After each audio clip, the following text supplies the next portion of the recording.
डाक्टरहरूले कमनली र लगभग सधैँ पठाउने टेस्ट सिबिसी। आखिर सिबिसीमा हामीले के हेर्छौँ त?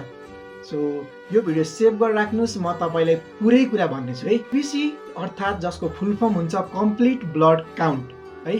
सो सिबिसीमा हामीहरूले मेनली चाहिँ 3टा ब्लड कम्पोनेन्ट हेर्छौँ, एउटा आरबिसी, अर्को डब्लुबिसी र अर्को प्लेटलेट। सो आरबिसीमा पनि हामीले 2टा कुरा हेर्छौँ, एउटा आरबिसीको नम्बर र अर्को हेमोग्लोबिन।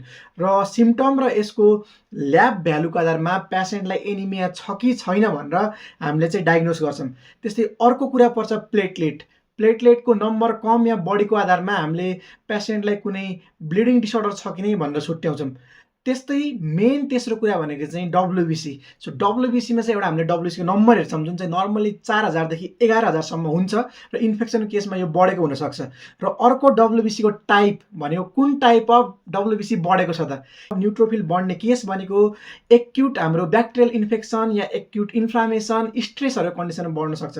त्यस्तै लिम्फोसाइट भनेको चाहिँ भाइरल इन्फेक्सनमा बढ्न सक्छ।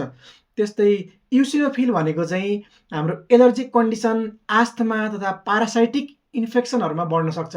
बेसोफिल भनेको चाहिँ हाम्रो क्रोनिक माइलोइड ल्युकेमिया अर सिएमएलमा चाहिँ बढ्न सक्छ भने मोनोसाइट चाहिँ मेनली हाम्रो क्रोनिक इन्फ्लामेसन अर इन्फेक्सनमा चाहिँ बढेको हुनसक्छ। सो मेनली यिनीहरू चाहिँ इम्पोर्टेन्ट कजहरू हो यो बढ्ने, तर यो बाहेक अरू कज पनि हुनसक्छ।